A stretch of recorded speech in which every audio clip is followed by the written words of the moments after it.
Hey everyone, and welcome. Today we are diving deep into something called Sukuk Ijarah. Now this is a really fascinating way to invest because it's all about putting your money into real, tangible assets instead of just lending it out as debt.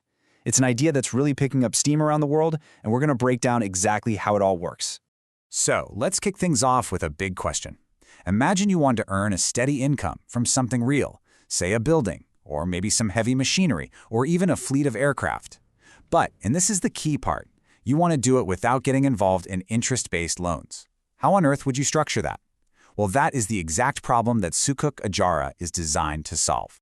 All right, let's get right into the big idea here. We're going to start by breaking down what this financial instrument actually is, but in simple terms, without all the confusing jargon.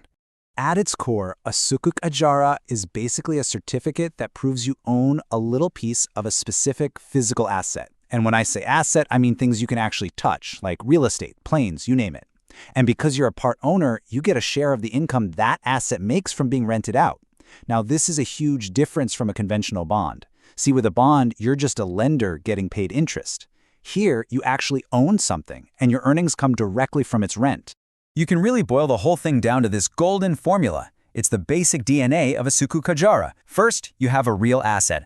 Then, that asset gets leased out to someone who pays rent.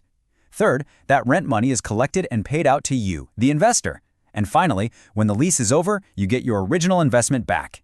It's a clean, simple, four-step process that's completely backed by a real-world asset. Okay, so to really get how this all works, we need to meet the main characters in this story.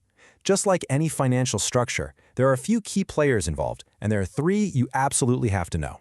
First up, you've got the investors. That's us, the people buying the certificates and providing the cash. Then you have the originator, which is the company that needs the funding and will end up renting the asset. And sitting right there in the middle, you have this incredibly important entity called the SPV, or Special Purpose Vehicle.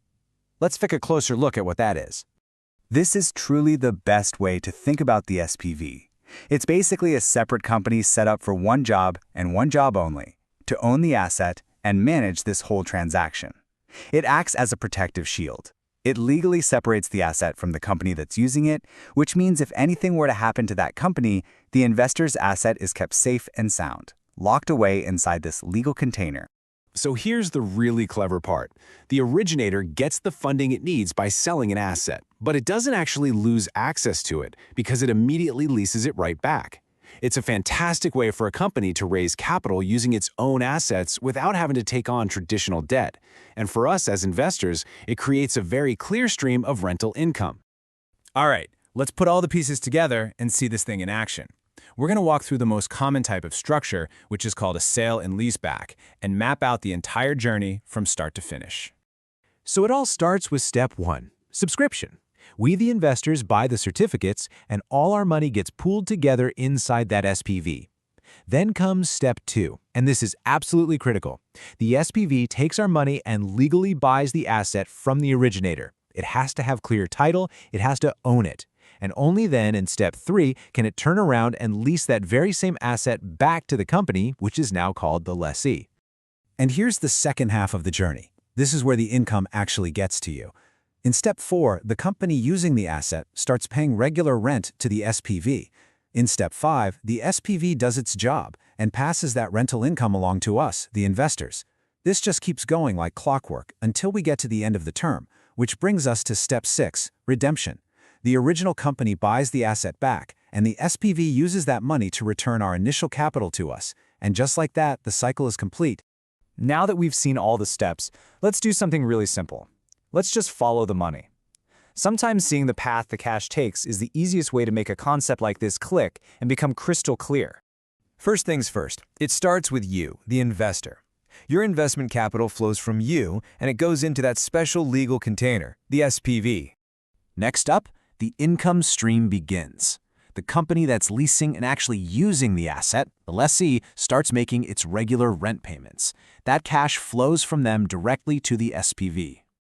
And now, the SPV does its most important job for us. It takes the rent money it's collected and it passes it right through, distributing it to you and all the other investors as profit.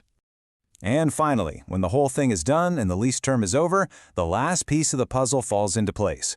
The company pays the agreed-upon price to buy back the asset. That cash goes to the SPV, which then turns around and returns your original investment capital right back to you. So you might be thinking, what keeps this all together? What makes this a secure, trustworthy investment and not just some handshake deal? Well, the answer is simple. It is all built on a rock-solid foundation of legal paperwork. See, this whole thing isn't just an idea. It's a structure built on a whole series of interlocking legal contracts. You've got the asset purchase agreement. That's the legal proof the SPV owns the asset. You have the lease agreement, which spells out the exact rent and all the terms.